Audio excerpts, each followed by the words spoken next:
Philadelphia में Republican सदारती उम्मीदवार Donald Trump और डेमोक्रेटिक उम्मीदवार कमला हैरिस के दरमियान पहला सदारती मुबाहिसा। दोनों ने एक दूसरे पर इल्जामात की बारिश कर दी। कमला हैरिस बोली कि डोनाल्ड ट्रंप के दौरे हुकूमत में जमहूरियत पर हमला हुआ, बेरोजगारी बढ़ी, ट्रंप के पास कोई मुआशी प्लान नहीं, ये अमीरों को टैक्स छूट देना चाहते हैं। ट्रंप के दौर में बेरोजगारी बढ़ी, अगर ट्रंप की पॉलिसियां नाफिज हुई तो अमेरिका में महंगाई का तूफान आ जाएगा।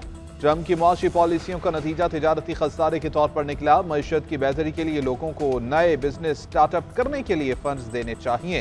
डोनाल्ड ट्रंप के भी कमला हैरिस पर वार, बोले कि अमरीकी मईशत की तनज़ुली हुक्मरान जमात की पॉलिसियों का नतीजा है। मईशत अफराते ज़र के बायस तनज़ुले का शिकार हो रही है। कमला हैरिस के पास कोई मुआशी प्लान नहीं।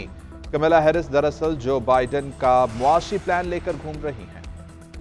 कमला हैरिस अमेरिका में खातीन को इस्तिकाते हमल का हक देने की दाई ट्रंप पर तनकीद करते हुए बोली, ट्रंप ने 20 रियासतों में इस्तिकाते हमल को बैन किया। इन रियासतों में रेप के बाद इस्तिकाते हमल करवाना भी गैर कानूनी। इन रियासतों से खातीन इस्तिकाते हमल के लिए दूसरी स्टेट्स में जाती हैं। ट्रंप का यह कदम खातीन के हकूक के खिलाफ एक और जुर्म है। अगर इंतखाबात जीती तो इस्तिकाते हमल को एक कानून बनाऊंगी, डोनाल्ड ट्रंप बोले। कमला हैरिस के तमाम इल्जामात झूठ पर मबनी है। कमला हैरिस को हकाइक का मालूम ही नहीं, वो सिर्फ ख्याली बातें करती हैं। डेमोक्रेट इस्काते हमल के दाई हैं, ये एक मजाक से कम नहीं। कमला हैरिस 7 और 8 माह की खातीन को भी इस्काते हमल का हक देना चाहती हैं। अमेरिका में हर कोई इस्काते हमल के मसले का हल चाहता है। सुप्रीम कोर्ट का किरदार इस मामले में बहुत मानी रखता है। चीफ जस्टिस काजी फाइज ईसा के साथ सहाफियों की ऑफ द रिकॉर्ड गुफ्तगू को गलत अंदाज में रिपोर्ट किया गया। वज़ीर कानून ने बताया, हुकूमत चीफ जस्टिस की मुद्दत मेयाद 3 साल करने पर गौर कर रही। चीफ जस्टिस ने कहा, अगर तजवीज़ किसी एक फर्द के लिए है तो कबूल नहीं होगी। सेक्रेटरी चीफ जस्टिस का एलामिया कहा। चीफ जस्टिस काजी फाइज ईसा ने तौसीह से मुतालिक सहाफ़ी के सवाल का जवाब दिया था। जजिस की तादाद बढ़ाने से मुतालिक सवाल पर चीफ जस्टिस ने कहा, पहले खाली असामियाँ पुर की जाएं। इन जजिस तकर्री की नई मुजव्वज़ा बॉडी में अपोजिशन अरकान को बाहर न रखा जाए।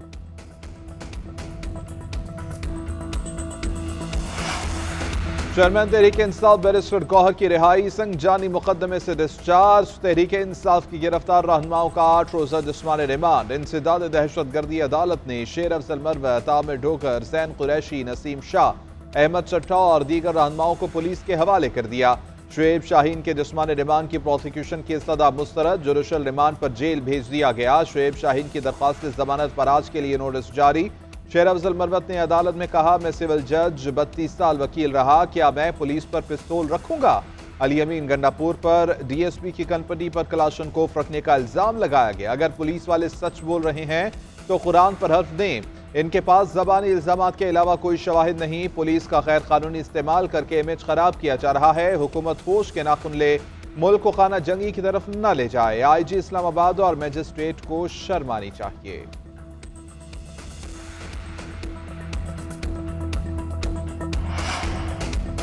पार्लियामेंट हाउस में अरकान असम्बली की गिरफ्तारियां। स्पीकर अयाज सादिक का बड़ा फैसला, खुसूसी कमेटी कायम। कमेटी पार्लियामेंट के तमाम कैमरों की फुटेजेस का मुकम्मल जायजा लेगी और 48 घंटों में वाकई की मुकम्मल रिपोर्ट जमा कराई जाएगी। स्पीकर का कहना है, पार्लियामेंट का तकद्दुस पामाल करने वालों से कोई रियायत नहीं होगी। इस्लामाबाद इंतजामिया, पुलिस जो भी कसूरवार हो सख्त कार्रवाई होगी। पार्लियामेंट हाउस की बिजली बंद किए जाने की वजूहात का जायजा लिया जाएगा।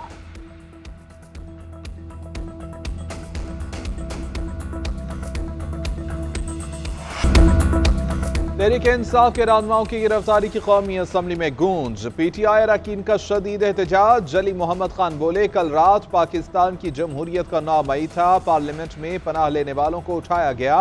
वो नकाब पोश कौन थे जो ऐवान से अरकान को उठा कर ले गए। क्या पार्लियामेंट पर हमला मुल्क और आइन पर हमला नहीं है। अब इदारों के साथ मिलकर मुल्क बचाने की जरूरत है। पार्लियामेंट पर धावा बोलने वालों पर आर्टिकल 6 लगाया जाए।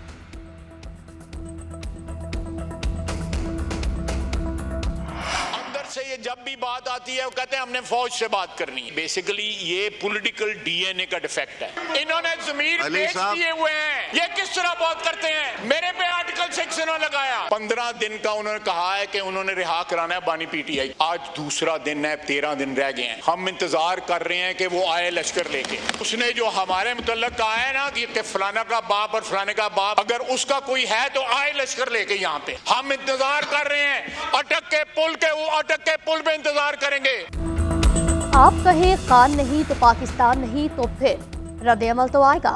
आप पाकिस्तान का वजूद एक शख्स के वजूद से नफी कर देंगे। आप कहते हैं पश्तूनों का लश्कर लेकर पंजाब पर हमलावर होगा। इस किस्म के अल्फाज कल रात के रद्द-ए-अमल का दिफा करते हैं। ख्वाजा आसिफ का तनकीद पर रद्द-ए-अमल कहा, जलसे में पाकिस्तान के इत्तेहाद को सबोताज किया, इत्तेफाक को चैलेंज किया गया। बानी पीटीआई की रिहाई के चैलेंज में 13 दिन रह गए। हम इनके लश्कर का अटक पुल पर इंतजार करेंगे। ख्वाजा आसिफ और अली मोहम्मद खान के दरमियान गर्मा गर्मी। ख्वाजा आसिफ की तकरीर के दौरान अपोजिशन बेंचेस से नारेबाजी। ख्वाजा आसिफ बोले, मैंने इनकी दुम पर पैर रखा इसलिए ये चीख रहे हैं। अली मोहम्मद खान सिर्फ रंगबाजी कर रहे। स्पीकर कौमी असम्बली बार बार अली मोहम्मद खान को नशस्त पर बैठने की हिदायत जारी करते रहे।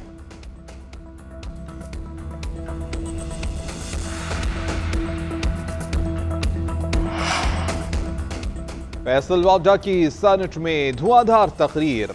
तहरीके इंसाफ को शदीद तनकीद का निशाना बनाया। कहा कि फौज से बात करने से इनकारी अंदर खाने पैर पड़ते हैं। मुल्क तोड़ने का न कहते तो आपके साथ होते।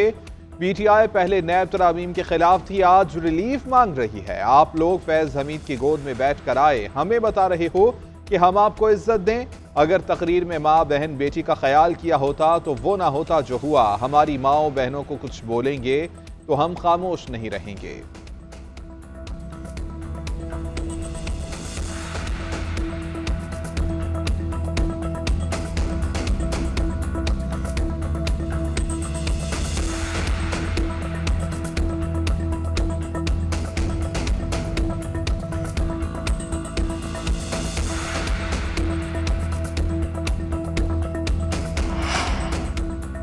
ऐसा लगा पार्लियामेंट मुजरिमों की अमाजगाह है। पीटीआई को दीवार से लगाने की ही कोशिश की जा रही। तहरीक इंसाफ के सेनेटर शिबली फराज का सेनेट में इज़हार ख्याल। कहा, मेंबरान कौमी असम्बली को उठाकर ऐवान के तकद्दुस को पामाल किया गया। पार्लियामेंट की बेतौकीरी हर लिहाज से काबिल मुसम्मत है। हुकूमत की तरफ से मुसम्मती बयान नाना काबिल अफसोस है। पुरअमन एहतजाज वाली कानून साजी शर्मनाक थी। लीगी सेनेटर इरफान सिद्दीकी ने कहा, तहरीक इंसाफ के जलसे के जरिए कोई मस्बत पैगाम नहीं दिया गया। जलसे की तकरीर और लहजा अफसोसनाक था। पार्लियामेंट बालादस्त इदारा है, हम मनफी रिवायात के अमीन नहीं।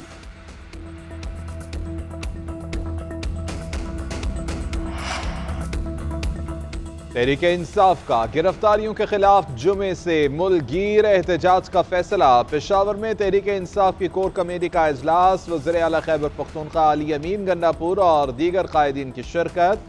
न्यूज़ कॉन्फ्रेंस करते हुए सलमान अकरम राजा का कहना है कि कुछ लोग पाकिस्तान की तकदीर के मालिक बने हुए हैं। हर आवाज को दबाने की कोशिश की जा रही है। मुल्क को आज़ाद होना चाहिए। अपोजिशन लीडर उमर अयूब कहते हैं कि कल पार्लियामेंट पर हमला किया गया, हमारे अरकान पार्लियामेंट को गिरफ्तार किया गया। 9 मई बहाना था, बानी पीटीआई निशाना था। फौरी साफ शफाफ इलेक्शन होना चाहिए। असद कैसर बोले कि तमाम इदारों को अपनी हुदूद में जाना होगा। अदालती जंग लड़ेंगे, सड़कों पर भी निकलेंगे। सियासी कैदी रिहा, मुकदमात खत्म किए जाएं। उधर पेशावर में सूबाई असम्बली के बाहर पीटीआई के कारकुनान का गिरफ्तारियों के खिलाफ एहतजाज।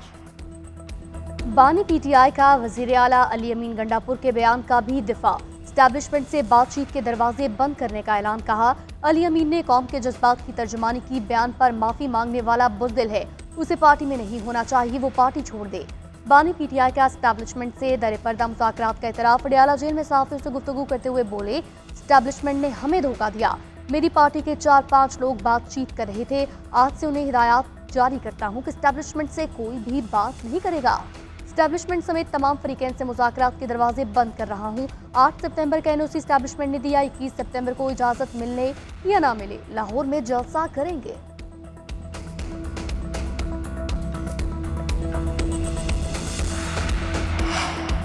गवर्नर संद कामरान डिसोरी का इस्लामाबाद में एमक्यूएम अरकान कौमी असम्बली और सेनेटर्स के एजाज में इशाया। डॉक्टर खालिद मकबूल सदीकी, मुस्तफ़ा कमाल, फारूक सत्तार, अमीनुल हक, ख्वाजा इजहार और दीगर की शिरकत। इशाइये में आइनी तरामीम, मुल्क की सियासी सूरत हाल और दीगर उमूर पर मुशावरत। एमक्यूएम अरकान का वज़ीर आज़म शहबाज शरीफ पर भरपूर एतमाद का इजहार।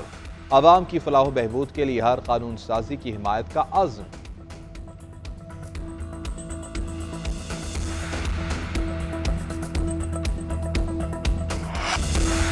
यूं दी हमें आज़ादी के दुनिया हुई हैरान, ए कायदे आज़म तेरा एहसान है एहसान। बाबा कौम मोहम्मद अली जिन्ना की 76वीं बरसी आज अकीदत व एहतराम से मनाई जाएगी। मुख्तलिफ शोबाहाई जिंदगी से ताल्लुक़ रखने वाले अफराद, सियासी समाजी शख्सियात मज़ार कायद पर हाज़िरी देंगी। अलग वतन का तोहफा देने पर पूरी कौम का बानी पाकिस्तान को खराज अकीदत।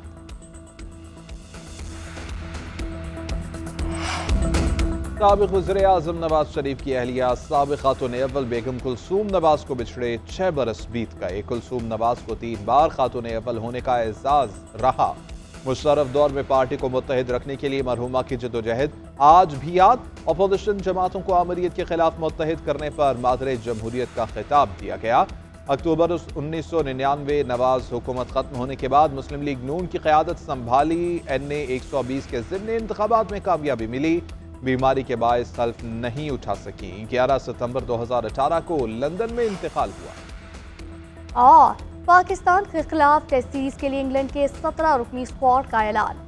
Ben Stokes England test squad की क़यादत करेंगे।